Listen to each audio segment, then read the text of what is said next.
On this Veterans Day weekend, there is a pretty, I'm just going to call it nauseating statistic. On any given night, nearly 40,000 veterans are homeless, and a third of them have served in war zones protecting our freedom. Now imagine if you're one of those homeless, but horrifically wounded in action. The government's going to give you a home or help you pay for one, right? Wrong. Even if you're blinded or lost your limbs and your legs, the VA might give you a rent voucher, but no handicapped accessible permanent housing. Well, that's where the business world and the private sector step up. You guys know I help raise money for buildinghomesforheroes.org. We build custom mortgage-free homes for our worst wounded. Last night, I was honored to be awarded at their annual gala here in New York City.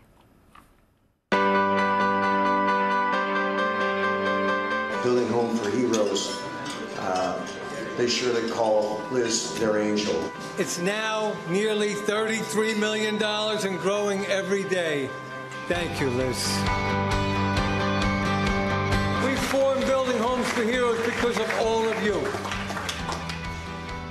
It was a promise I made to myself sitting on the rubble of 9/11 one evening, and all of us together have lived up to it. Imagine that you've got this horrific wound or wounds, because most of our guys have multiple injuries, and you have that fear. So what we really wanted to do here, in essence, is simply take the time out of our world and earn our place on this planet. We really just try and eke out a little bit of heaven for these people who are going through hell, so that we can walk on our streets free. Building Homes for Heroes, the family that we were embraced into, continue to support us at every step of the way in our journey to establish a new normal. As I speak, another soldier may be getting wounded from sustained ground combat operations. I understand and comprehend the importance and the relevance of the great help and support that we have received from this year, 2017, Building Home for Heroes Honorary Dinner Guest of Honor, Fox Business News Network anchor to count down to the closing bell, Miss Liz Clayman. Let's continue, if we can, to do everything possible to be able to one day say to at least some of those people in line, hand them the keys and say, welcome home. Thank you so much. I think we need to hire Hugo as our marketing person here. He was really on it. I want to introduce to you our heroes at last night's Building Homes for Heroes Gala. Retired U.S. Army Specialist, the man, Hugo Gonzalez. Cool.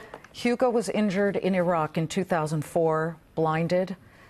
United States Air Force Lieutenant Colonel Kato Martinez and his daughter, U.S. Air Force Cadet Kianni Martinez. In 2016, Kato had just gotten back from his fourth tour in Afghanistan when the family was traveling through the Brussels airport. March of 2016, 2 suicide bombs went off, injuring Kato, Kianni, and her 3 younger siblings, and killing Kato's wife, Gail, the mother of Kianni. Welcome to all of you.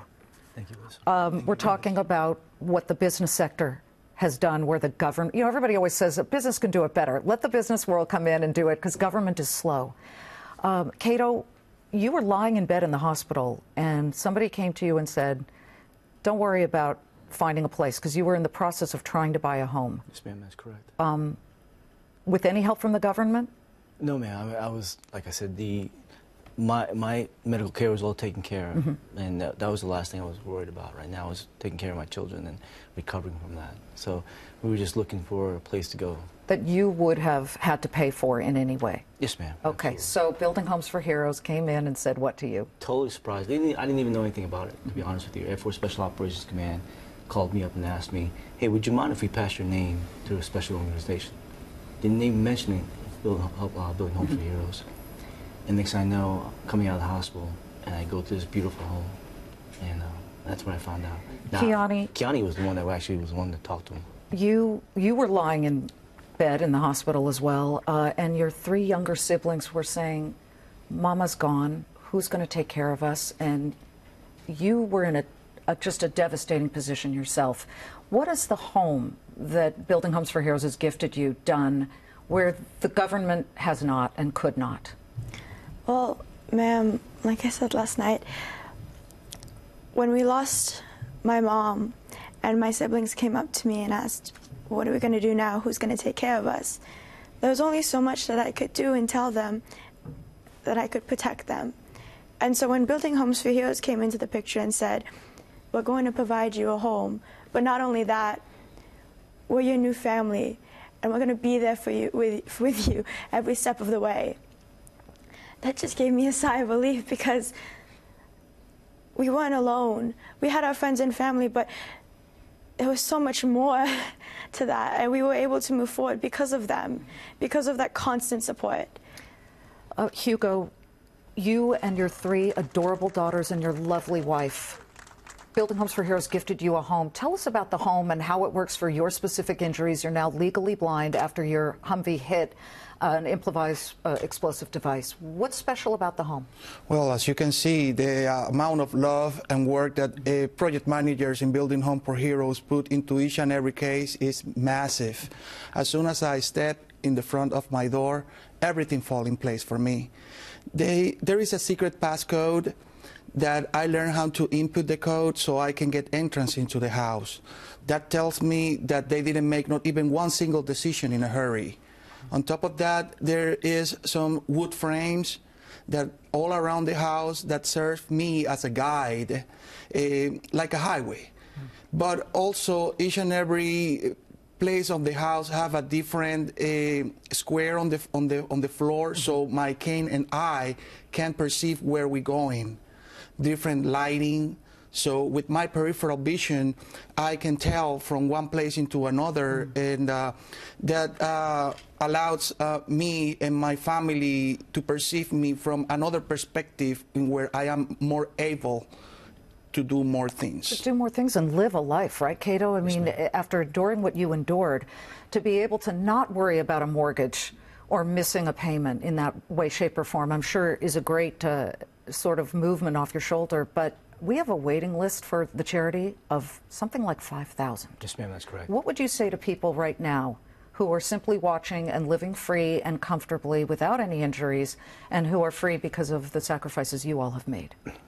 It's really straightforward, ma'am. You know, we're here trying to make a difference. Like you said before, if every day we can just donate our time, whatever we can, to help make a difference in the people that are literally less than 1% of the population, to protect our freedoms, then why don't we? It's real simple. I want to thank all of you. Last night was a life changer for me and for everybody in the audience. And speaking of audience, I'm going to ask again.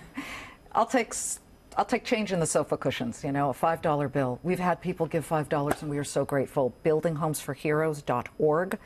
And Kianni, good luck in your career as an Air Force cadet. Thank you. Good luck to all of you, and be cozy and enjoy your homes and family. Thank you, ma'am. Without any worry. That's what we wanted to do for you. Thank you so much. On this Veterans Day, we truly hope that this has given you a sense of what's needed.